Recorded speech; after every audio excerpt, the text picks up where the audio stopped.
तो आइए शुरू करते हैं उपन्यास गोदान खंड 29। नोहरी उन औरतों में न थी जो नेकी करके दरिया में डाल देती है। उसने नेकी की है तो उसका खूब ढिंढोरा पीटेगी और उससे जितना यश मिल सकता है उससे कुछ ज़्यादा ही पाने के लिए हाथ पांव मारेगी। ऐसे आदमी को यश के बदले अपयश और बदनामी ही मिलती है। नेकी न करना बदनामी की बात नहीं, अपनी इच्छा नहीं है या सामर्थ्य नहीं है, इसके लिए कोई हमें बुरा नहीं कह सकता। मगर जब हम नेकी करके उसका एहसान जताने लगते हैं तो वही जिसके साथ हमने नेकी की थी हमारा शत्रु हो जाता है और हमारे एहसान को मिटा देना चाहता है। वही नेकी अगर करने वालों के दिल में रहे तो नेकी है, बाहर निकल आए तो बदी है। नोहरी चारों ओर कहती फिरती थी। बेचारा होरी बड़ी मुसीबत में था। बेटी के ब्याह के लिए जमीन रेहन रख रहा था। मैंने उसकी यह दशा देखी तो मुझे दया आई। धनिया से तो जी जलता था। वह राण तुम्हारे घमंड के धरती पर पांव ही नहीं रखती। बेचारा होरी चिंता में घुला जाता था। मैंने सोचा इस संकट में इसकी कुछ मदद कर दूं। आखिर आदमी ही तो आदमी के काम आता है और होरी तो अब कोई गैर नहीं है। मानो चाहे मानो वह तुम्हारे नातेदार हो चुके। रुपए निकाल कर दे दिए, नहीं लड़की अब तक बैठी होती। धनिया भला यह जीत कब सुनने लगी थी। रुपए खैरात दिए थे, बड़ी देने वाली। सूद महाजन भी लेगा, तुम भी लोगी। एहसान काहे का। हमने लिया है तो हाथ में रुपए आते ही नाक पर रख देंगे। कोई यहाँ द्वार पर नहीं खड़ा होने देता था। हमने तुम्हारा मर्जाद बना दिया, तुम्हारे मुंह की लाली रख ली। रात के 10 बज गए थे। सावन की अंधेरी घटा छाई थी। सारे गांव में अंधकार था। होरी ने भोजन करके तमाकू पिया और सोने जा रहा था कि भोला आकर खड़ा हो गया। होरी ने पूछा, कैसे चले भोला महतो? जब इसी गांव में रहना है तो क्यों अलग छोटा सा घर नहीं बना लेते? गांव में लोग कैसी कैसी कुत्सा उड़ाया करते हैं। क्या यह तुम्हें अच्छा लगता है? बुरा ना मानना, तुमसे संबंध हो गया है इसलिए तुम्हारी बदनामी नहीं सुनी जाती। नहीं, मुझे क्या करना। धनिया उसी समय लोटे में पानी लेकर होरी के सिरहाने रखने आई। सुनकर बोली, दूसरा मर्द होता तो इसी औरत का सिर काट लेता। होरी ने डांटा, क्यों बेबात की बात करती है? पानी रख दे और जा। आज तू ही कुराह चलने लगे तो मैं क्या तेरा सिर काट लूँगा? काटने देगी? धनिया उसे पानी का एक छींटा मारकर बोली, कुराह चले तुम्हारी बहन, मैं क्यों कुराह चलने लगी? मैं तो दुनिया की बात कहती हूँ। तू मुझे गालियाँ देने लगे, अब मुंह मीठा हो गया होगा। औरत चाहे जिस रास्ते जाए मर्द टुकुर टुकुर देखता रहे, ऐसे मर्द को मैं मर्द नहीं कहती। होरी दिल में कटा जाता था। भोला उससे अपना दुख दर्द कहने आया होगा, वह उल्टे उसी पर टूट पड़ी। जरा गर्म होकर बोला, तू जो सारे दिन अपने ही मन की किया करती है तो मैं तेरा क्या बिगाड़ लेता हूँ? कुछ कहता हूँ तो काटने दौड़ती है, यही सोच। धनिया ने लल्लो चप्पो करना न सीखा था। बोली, औरत घी का घड़ा लुढ़का दे, घर में आग लगा दे, मर्द सह लेगा, लेकिन उसका कुराह चलना कोई मर्द न सहेगा। भोला दुखित स्वर में बोला, तू बहुत ठीक कहती है धनिया। बेशक मुझे उसका सिर काट लेना चाहिए था, लेकिन अब उतना पौरुख नहीं रहा। तू चलकर समझा दे, मैं सब कुछ करके हार गया। जब औरत को बस में रखने का बूता न था तो सगाई क्यों की थी? क्या सोचते थे? इसी छिछालेदार के लिए? क्या सोचते थे वो आकर तुम्हारे पांव दबाएगी, तुम्हें चिल्लम भर भर कर पिलाएगी, जब तुम बीमार पड़ोगे तो तुम्हारी सेवा करेगी?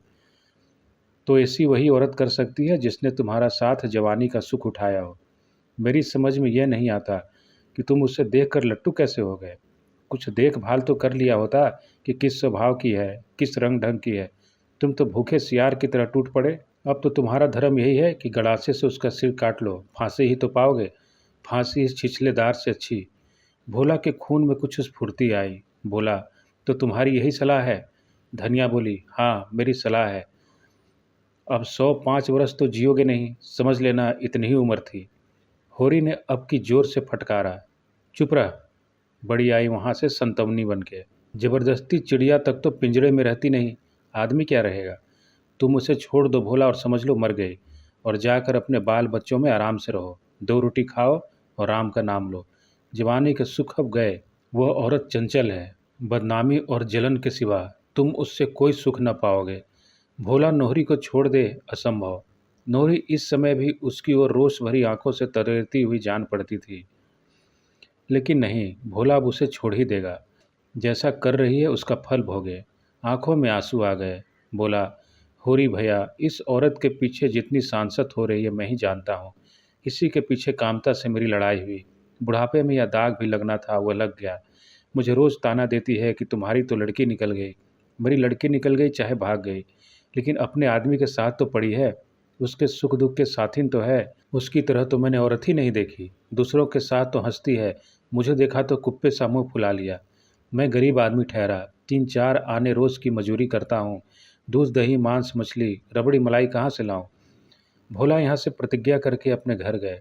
अपने बेटों के साथ रहेंगे, बहुत धक्के खा चुके। लेकिन दूसरे दिन प्रातःकाल होरी ने देखा तो भोला दुलारी सहुआइन की दुकान से तमाकू लिए चले जा रहे थे। होरी ने पुकारना उचित न समझा। आसक्ति में आदमी अपने बस में नहीं रहता। वहाँ से आकर धनिया से बोला, भोला तो अभी वहीं है। नोहरी ने सचमुच इन पर कोई जादू कर दिया है। धनिया ने नाक सिकोड़ कर कहा, जैसी बेहया वह है वैसा ही बेहया यह है। ऐसे मर्द को तो चुल्लू भर पानी में डूब मरना चाहिए। अब वो सेखी न जाने कहाँ गई। झुनिया यहाँ आई तो उसके पीछे डंडा लिए फिर रहे थे। इज्जत बिगड़ी जाती थी, अब इज्जत नहीं बिगड़ती। होरी को भोला पर दया आ रही थी। बेचारा इस उल्टा के फेर में पड़कर अपनी ज़िंदगी बर्बाद किए डालता है। छोड़कर जाए भी तो कैसे? स्त्री को इस तरह छोड़ा जाना क्या सहज है? यह चुड़ैल उसे वहाँ भी तो चैन से न बैठने देगी। कहीं पंचायत करेगी, कहीं रोटी कपड़े का दावा करेगी। अभी तो गांव के ही लोग जानते हैं, किसी को कुछ कहते संकोच होता है, कान फुसियाँ करके ही रह जाते हैं। तब तो दुनिया भी भोला को ही बुरा कहेगी। लोग कहेंगे, जब मर्द ने छोड़ दिया तो बेचारी अबला क्या करे? औरत बुरी हो तो मर्द के मुंह में कालिख लगा देगी। इसके 2 महीने बाद एक दिन गांव में यह खबर फैली कि नोहरी ने मारे जूतों के भोला की चांद गंजी कर दी। वर्षा समाप्त हो गई थी और रबी बोने की तैयारियां हो रही थी। होरी की ऊख तो नीलाम हो गई थी। ऊख के बीज के लिए उसे रुपए न मिले और ऊख न बोई गई। उधर दाहिना बैल भी बैठाऊं हो गया था और एक नए बैल के बिना काम न चल सकता था। पुनिया का एक बैल नाले में गिरकर मर गया था। तब से और भी अड़चन पड़ गई थी। एक दिन पुनिया के खेत में हल जाता, एक दिन होरी के खेत में। खेतों की जुताई जैसी होनी चाहिए वैसे न हो पाती थी। होरी हल लेकर खेत में गया, मगर भोला की चिंता बनी हुई थी। उसने अपने जीवन में कभी यह न सुना था कि किसी स्त्री ने अपने पति को जूते से मारा हो। जूतों से क्या, थप्पड़ या घूंसे से भी मारने की कोई घटना उसे याद न आती थी। और आज नोहरी ने भोला को जूतों से पीटा और सब लोग तमाशा देखते रहे। इस औरत से कैसे उस अभागे का गला छूटे? अब तो भोला को कहीं डूब ही मरना चाहिए। जब जिंदगी में बदनामी और दुर्दशा के सिवा और कुछ न हो तो आदमी का मर जाना ही अच्छा। कौन भोला के नाम को रोने वाला बैठा है? बेटे चाहे क्रियाक्रम कर दें, लेकिन लोक लाज के बस आंसू किसी के आंख में ना आएगा। तिरसना के बस में पड़कर आदमी इस तरह अपनी ज़िंदगी चौपट करता है। जब कोई रोने वाला ही नहीं तो फिर ज़िंदगी का क्या मोह और मरने से क्या डरना। यह एक नोहरी है और एक यह चमारिन सिलिया। देखने सुनने में उससे लाख दर्जे अच्छी। चाहे तो 2 को खिलाकर खाए और राधिका बनी घूमे, लेकिन मजूरी करती है, भूखों मरती है और मतई के नाम पर बैठी है। और वह निर्दयी बात भी नहीं पूछता। जाने कौन, धनिया मर गई होती तो आज होरी की भी यही दशा होती। उसकी मौत की कल्पना से ही होरी को रोमांच हो उठा। धनिया की मूर्ति मानसिक नेत्रों के सामने आकर खड़ी हो गई। सेवा और त्याग की देवी, जवान तेज पर मोम जैसा हृदय, पैसे पैसे के पीछे प्राण देने वाली, पर मर्यादा रक्षा के लिए अपना सर्वस्व होम कर देने को तैयार। जवानी में वह कम रूपवती न थी। नोहरी उसके सामने क्या है? चलती थी तो रानी सी लगती थी। जो देखता था देखता ही रह जाता था। यह पटेश्वरी और झिंगरी तब जवान थे। दोनों धनिया को देखकर छाती पर हाथ रख लेते थे। द्वार के 100-100 चक्कर लगाते थे। होरी उनकी ताक में रहता था, मगर छेड़ने का कोई बहाना न पाता था। उन दिनों घर में खाने पीने की बड़ी तंगी थी। पाला पड़ गया था और खेतों में भूसा तक न था। लोग झड़बेड़ियाँ खाकर दिन काटते थे। होरी को कहत के कैंप में काम करने जाना पड़ता था। 6 पैसे रोज मिलते थे। धनिया घर में अकेली ही रहती थी, लेकिन कभी किसी ने उसे किसी छैला की ओर ताकते नहीं देखा। पटेश्वरी ने एक बार कुछ छेड़ की थी। उसका ऐसा मुंहतोड़ जवाब दिया कि अब तक नहीं भूले। सहसा उसने माता दीन को अपनी ओर आते देखा। कसाई कहीं का, कैसा तिलक लगाए हुए है, मानो भगवान का असली भगत है। रंगा हुआ सियार। ऐसे ब्राह्मण को पलागन कौन करे? माता दीन ने समीप आकर, तुम्हारा दाहिना तो बूढ़ा हो गया होरी, अब की सिंचाई में न ठहरेगा। कोई 5 साल हुए होंगे इसे लाए। होरी ने दाएं बैल की पीठ पर हाथ रखकर कहा, कैसा 5वां? यह 8वां चल रहा है भाई। जी तो चाहता है इसे पेंशन दे दूं, लेकिन किसान और किसान के बैलन को जमराज ही पेंशन दें तो मिले। बेचारा सोचता होगा, अब भी छुट्टी नहीं, अब क्या मेरा हाड़ जोतेगा क्या? लेकिन अपना कोई काबू नहीं। तुम कैसे चले? अब तो जी अच्छा है। मातादीन इधर 1 महीने से मलेरिया ज्वर में पड़ा रहा था। एक दिन तो उसकी नाड़ी छूट गई थी, चारपाई से नीचे उतार दिया गया था। तब से उसके मन में यह प्रेरणा हुई थी कि सिलिया के साथ अत्याचार करने का उसे यह दंड मिला है। जब उसने सिलिया को घर से निकाला तब वह गर्भवती थी। उसे तनिक भी दया न आई। पूरा गर्भ लेकर भी वह मजूरी करती रही। अगर धनिया ने उससे दया न की होती तो वह मर गई होती। कैसी कैसी मुसीबतें झेल कर जी रही है। मजूरी भी तो इस दशा में नहीं कर सकती। अब लज्जित और द्रवित होकर वह सिलिया को होरी के हंसते 2 रुपए देने आया है। अगर होरी वह रुपए उसे दे दे तो वह उसका उपकार मानेगा। होरी ने कहा, तुम ही जाकर क्यों नहीं दे देते? माता दीन ने दीन भाव से कहा, मुझे उसके पास मत भेजो होरी, मैं तो कौन सा मुंह लेकर जाऊं। डर भी लग रहा है कि मुझे देखकर कहीं फटकारने सुनाने न लगे।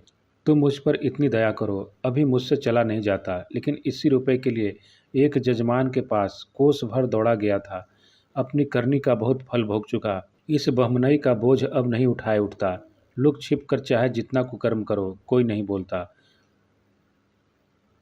परतस तो कुछ नहीं कर सकते, लेकिन कुल में कलंक लग जाएगा। तुम उसे समझा देना दादा कि मेरा अपराध क्षमा कर दे। यह धर्म का बंधन बड़ा कड़ा होता है। जिस समाज में जन्मे और पले उसकी मर्यादा का पालन तो करना ही पड़ता है। और किसी जाति का धर्म बिगड़ जाए उसे कोई विशेष हानि नहीं होती। ब्राह्मण का धर्म बिगड़ जाए तो वह कहीं का नहीं रहता। उसका धर्म ही उसके पूर्वजों की कमाई है, उसी की वह रोटी खाता है। इस प्रायश्चित के पीछे हमारे 300 बिगड़ गए। जब बेधर्म होकर ही रहना है तो फिर जो कुछ करना है परतच करूँगा। समाज के नाते आदमी का अगर कुछ धर्म है तो मनुष्य के नाते भी तो उसका कुछ धर्म है। समाज धर्म पालने से समाज आदर करता है, मगर मनुष्य धर्म पालने से तो ईश्वर प्रसन्न होता है। संध्या समय जब होरी ने सिलिया को डरते डरते रुपए दिए तो वह जैसे अपनी तपस्या का वरदान पा गई। दुख का भार तो वह अकेली उठा सकती थी, सुख का भार तो अकेले नहीं उठता। किसे यह खुशखबरी सुनाए? धनिया से वह अपने दिल की बातें नहीं कर सकती। गांव में और कोई प्राणी नहीं जिससे उसकी घनिष्ठता हो। उसके पेट में चूहे दौड़ रहे थे। सोनाही उसकी सहेली थी।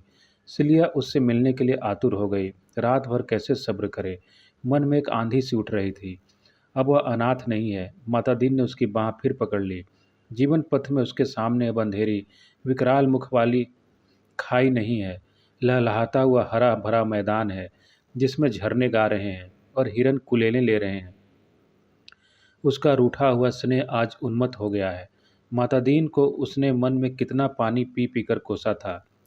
अब वह उनसे क्षमादान करेगी। उससे सचमुच बड़ी भूल हुई कि उसने उसको सारे गांव के सामने अपमानित किया। वह तो चमारिन है, जात की हेठी, उसका क्या बिगड़ा? आज 10-20 लगाकर बिरादरी को रोटी दे दे, फिर बिरादरी में ले ली जाएगी। उन बेचारे का तो सदा के लिए धर्म नाश हो गया। वह मर्जाद अब उन्हें फिर नहीं मिल सकता। वह क्रोध में कितनी अंधी हो गई थी कि सबसे उनके प्रेम का ढिंढोरा पीटती फिरी। उनका तो धर्म भ्रष्ट हो गया। उन्हें तो क्रोध था ही, उसके सिर पर क्यों भूत सवार हो गया? वह अपने ही घर चली जाती तो कौन बुराई हो जाती? घर मुझसे कोई बांध तो न लेता। देश माता दीन की पूजा इसलिए तो करता है कि वह नेम धर्म से रहते हैं। वही धर्म भ्रष्ट हो गया तो वह क्यों न उसके खून के प्यासे हो जाते। जरा देर पहले तक उसकी नज़र में सारा दोष माता दीन का था और अब सारा दोष अपना था। सहृदयता ने सहृदयता पैदा की। उसने बच्चे को छाती से लगाकर खूब प्यार किया। अब उसे देखकर लज्जा और ग्लानि नहीं होती। वह अब केवल उसकी दया का पात्र नहीं, वह अब उसके संपूर्ण मातृ स्नेह और गर्व का अधिकारी है। कार्तिक की रुपहली चांदनी प्रकृति पर मधुर संगीत की भांति छाई हुई थी। सिलिया घर से निकली। वह सोना के पास जाकर यह सुख संवाद सुनाएगी।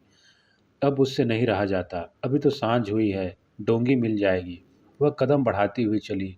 नदी पर आकर देखा तो डोंगी उस पार थी और मांझी का कहीं पता नहीं। चांद घुलकर जैसे नदी में बहा जा रहा था। वह एक क्षण खड़ी सोचती रही, फिर नदी में घुस पड़ी। नदी में कुछ ऐसा ज़्यादा पानी तो क्या होगा, उस उल्लास के सागर के सामने वह नदी क्या चीज़ थी। पानी पहले तो घुटनों तक था, फिर कमर तक आया और अंत में गर्दन तक पहुंच गया। सिलिया डरी कहीं डूब न जाए, कहीं कोई गड्ढा न पड़ जाए, पर उसने जान पर खेलकर पांव आगे बढ़ाया। अब वह मझधार में है। मौत उसके सामने नाच रही है, मगर वह घबराई नहीं। उसे तैरना आता है। लड़कपन में इसी नदी में वह कितनी बार तैर चुकी है, खड़े खड़े नदी को पार भी कर चुकी है। फिर भी उसका कलेजा धक धक कर रहा है। मगर पानी कम होने लगा। अब कोई भय नहीं। उसने जल्दी जल्दी नदी पार की और किनारे पहुंचकर अपने कपड़े का पानी निचोड़ा और शीत से कांपती आगे बढ़ी। चारों ओर सन्नाटा था। गिद्धड़ों की आवाज़ भी न सुनाई पड़ती थी और सोना से मिलने की मधुर कल्पना उसे लड़ाए लिए जाती थी। मगर उस गांव में पहुंचकर उसे सोना के घर जाते हुए संकोच होने लगा। मथुरा क्या कहेगा, उसके घर वाले क्या कहेंगे, सोना भी बिगड़ेगी कि तू इतनी रात को क्यों आई। देहातों में दिन भर के थके मांदे किसान सरे शाम ही सो जाते हैं। सारे गांव में सोता पड़ गया था। मथुरा के घर के द्वार बंद थे। सिलिया किवाड़ न खुलवा सकी। लोग उसे इस भेष में देखकर क्या कहेंगे। वहीं द्वार पर अलाव में अभी आग चमक रही थी। सिलिया अपने कपड़े सेंकने लगी। सहसा किवाड़ खुला और मथुरा ने बाहर निकलकर पुकारा, अरे कौन बैठा है अलाव के पास।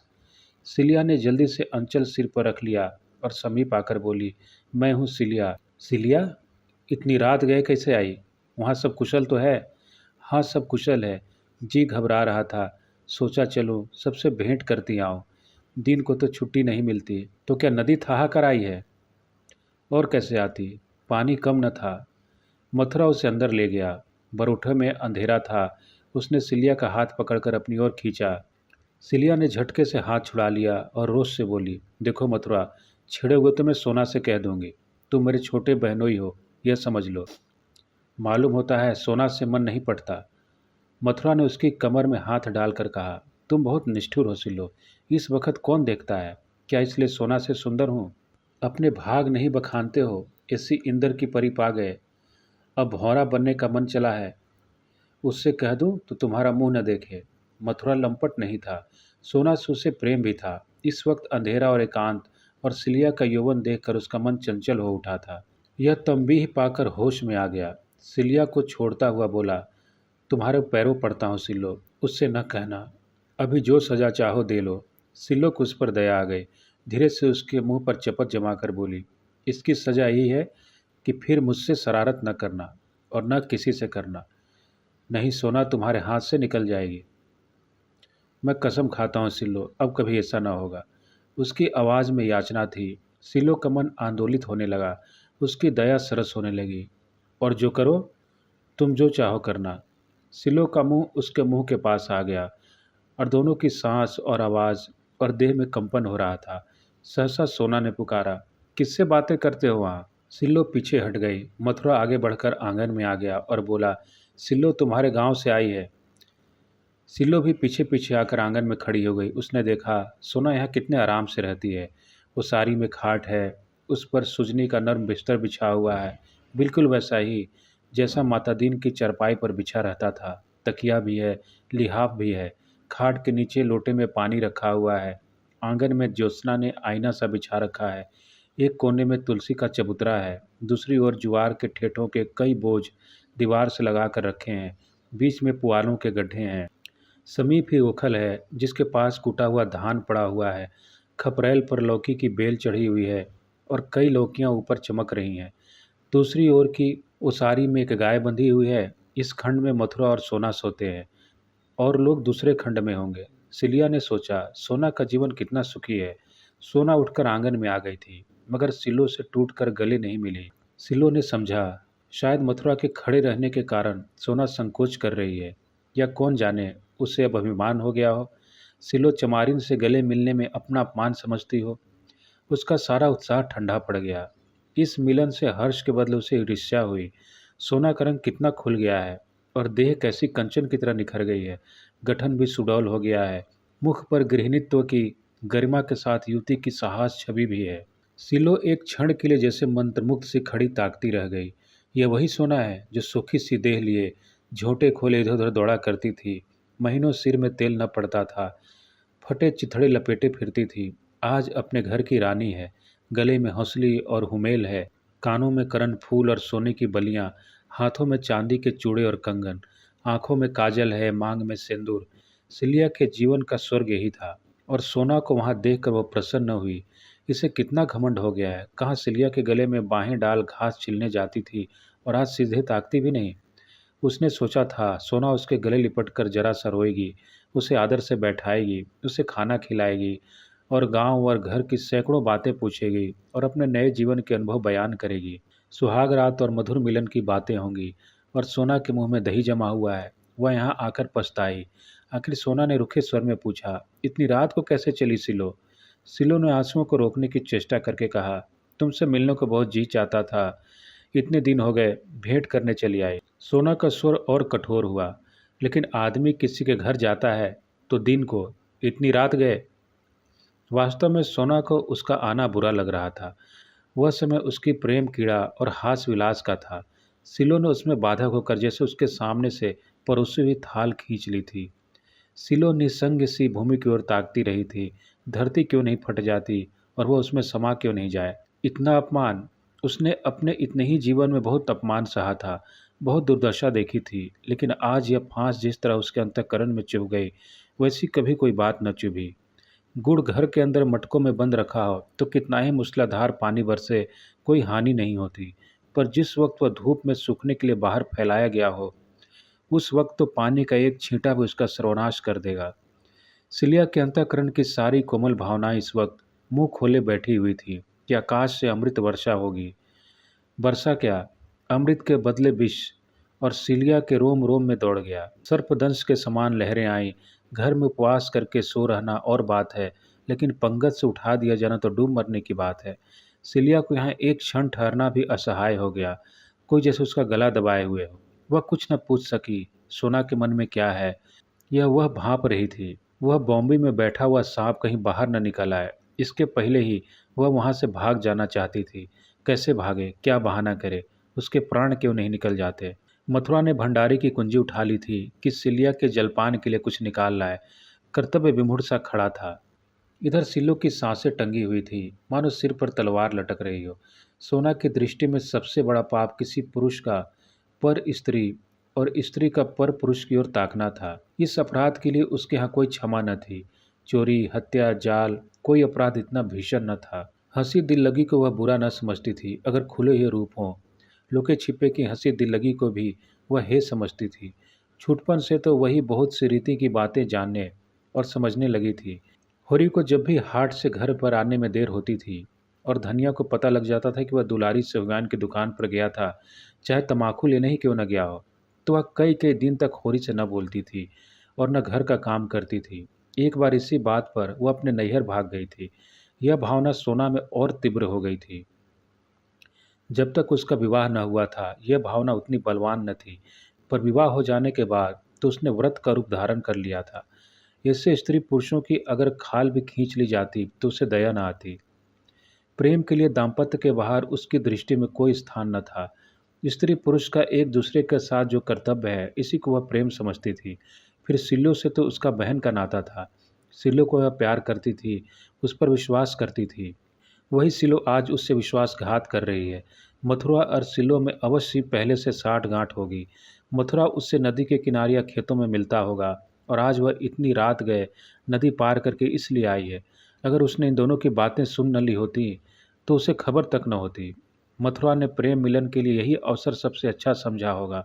घर में सन्नाटा जो है, उसका हृदय सब कुछ जानने के लिए विकल हो रहा था। वह सारा रहस्य जान लेना चाहती थी, जिसमें अपनी रक्षा के लिए कोई विधान सोच सके। और यह मथुरा यहाँ क्यों खड़ा है? क्यों वह उसे कुछ बोलने भी न देगा? उसने रोष से कहा, तुम बाहर क्यों नहीं जाते? यहीं पहरा देते रहोगे? मथुरा बिना कुछ कहे बाहर चला गया।